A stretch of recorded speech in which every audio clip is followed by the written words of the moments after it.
हाकिम साहब नमस्कार। नमस्कार नमस्कार किशोरी, बड़ा जो नमस्कार पाती करत बड़ा कोनो काम हम पड़ गेल बा का? हाकिम साहब जहिया से अपने इस शाखा में अली है नु हमरा के 1 लीटर तेल ना देली है। अपने के पानी पियाइले हम आ तेल देवेनी दूसरा के। रे बकलो, खाली तू दूसरा के हिस्सा करला। आज ले तू कहिया हमरा के कहले कि हमरा के तेल दियो कह के जाजू बारे मुंह फुलबई। रमेशवा मुकेशवा कहाँ कहियो गाड़ी से आवले से अपने ओकरा के तेल दिले। मुकेशवा रमेशवा के का खासियत बा से तू जनई तारे। बुझी उजे के बात हइले ना, सोचे मुंह फुला ले वाला। तोरो को तेल दिया ही ठीक बा, लेकिन हमरा एगो काम करे को होतो। कौन काम हाकिम साहब हम करबई? तोरा नजर में कोनो तेल किने वाला ना हो जोन हरदम तेल किनैत होखे? तेल टंकी खोलिए का सर कि तेल वाला के खोजत बाड़ी? जा साफा भेड़े रह गेल। अरे संगई संगई रहल सब कुछो ना जानल।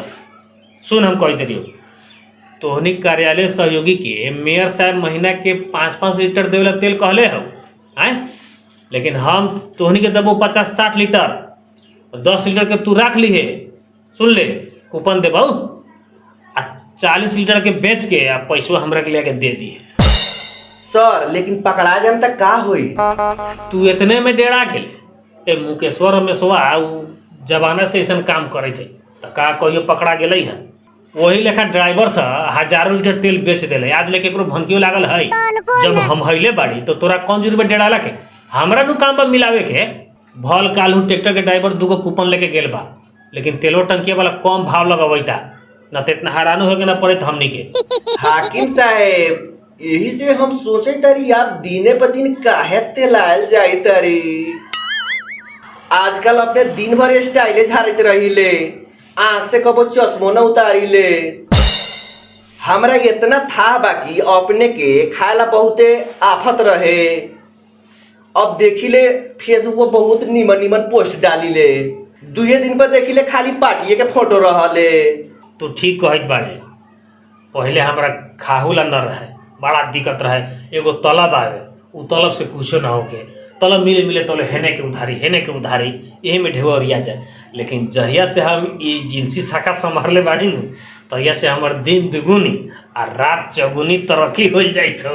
ऐसन भाग सब के हमरा घर में बाबा दादा के पाला में जो सामान सन रहे न, वो सब सामान जिनसी शाखा के पाए के हो गेलो। जा हो लुटेरा सब। हमरा घर में जितना देखलस न, फ्रिज, पंखा, राइस कुकर, इंडक्शन चूल्हा, कुकर, एलईडी टीवी, हाँ वॉशिंग मशीन, ये सब जिनसी शाखा महाराज के देन बा। जय हो जिनसी शाखा। अरे बाप रे बाप, हमरा कुछ थाहे नहीं खे। हम भेड़े नु बाड़ी अपने संगे रहले, हमरा कुछ थाहे नहीं खे।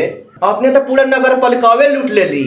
अपने इतना चरीले, मेयर साहब ना कुछ कहले अपने के?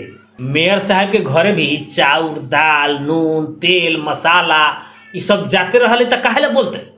आ मेयर साहब के घरवा में जो देखल टीवी, फ्रिजवा, एसी, वॉशिंग मशीन, रेफ्रिजरेटर, पंखा, कूलर, कथी कथी उ सब जिनसी महाराज के देन बा। तो काहे ला बोलते? अपने इतना कमाइए लेली तो सबके काहे दिन भर प्रणाम करत रहिले? अब उतना न करबे तो रह देतो, भियाने साइड लगा देतो।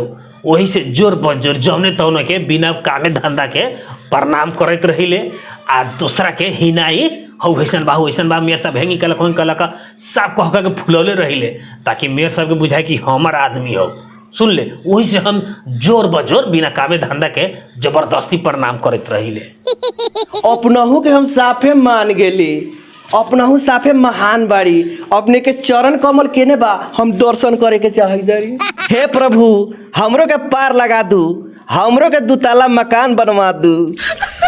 हम 1 लीटर तेलवे ला फूले रही है, लेकिन हमरा था न रहा कि तेलवे से सारा कुछ तरक्की भेल बा।